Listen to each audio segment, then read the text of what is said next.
Hi friends, అందరికీ నమస్తే. నేనైతే టమాటా ఉప్మా చేసుకుంటున్నా. టమాటా ఉప్మా చూపిస్తా, చూసేయండి. కడాయి పెట్టుకొని నూనె అయితే పోసుకున్నా, జీలకర్ర వేసేసిన, ఉల్లిగడ్డలు, పచ్చిమిర్చి, కరివేపాకు మంచిగా కలుపుకోవాలి. దూరగా వేపుకోవాలి. కొంచెం పసుపు వేసుకున్నా, బాగా కలుపుకొని టమాటాలు వేసుకున్నాం. ఉట్టి ఉప్మా చేస్తే అస్సలు నాకు తినబుద్దే కాదు ఫ్రెండ్స్. టమాటా ఉప్మా అంటే ఎంతమందికి ఇష్టం? కామెంట్ బాక్స్లో కామెంట్ చేయండి. ఇక టమాటా ఉప్మా చేసినా పోతాను, లేకుంటే ఈ ఉప్మాలకు పప్పుచారన్న పచ్చిపులుసు అన్న బాగుంటుంది. మీరు ఎప్పుడైనా ట్రై చేయండి.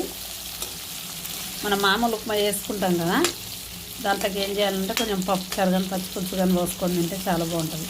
అందుకే అది లేకపోతే ఏం చేయాలి, 2-3 టమాటాలు వేసుకోవాలి. సూపర్ ఉంటుంది.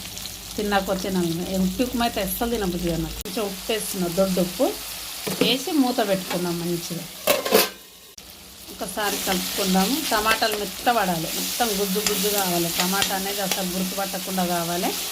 అట్లా కలుపుకుందాం మొత్తం. చూసారా, టమాటా మంచిగా మెత్తగా అయింది. ఇట్లా అయిన తర్వాత మనము నీళ్ళు పోసుకోవాలి.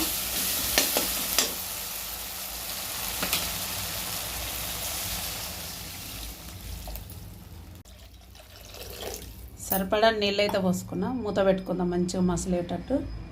చూసారా, ఎసరైతే వచ్చేసింది. నేను చిన్నగా పోసుకుంటా కలుపుకుంటా, ఎందుకంటే సన్నగా పోసుకుంటా కలపాలి కాబట్టి. చూసారా, ఉప్మా అయితే రెడీ అయింది. టమాటా ఉప్మా. ఇప్పుడు స్టవ్ ఆఫ్ చేసుకొని మనం కొద్దిసేపు మూత పెట్టుకుంటే మంచిగా మగిలుతుంది. ఎండాకాలం కదా, గట్టిగా వేసుకుంటే అంత మంచిగా అనిపిస్తుంది. వేడి వేడి ఉప్మా రెడీ. టిఫిన్ చేద్దాం. ఇక టిఫిన్ చేసేస్తాం ఫ్రెండ్స్. మీరు కూడా ఏమేమి టిఫిన్లు కామెంట్ బాక్స్లో కామెంట్ చేయండి. బాయ్ మరి, బాయ్.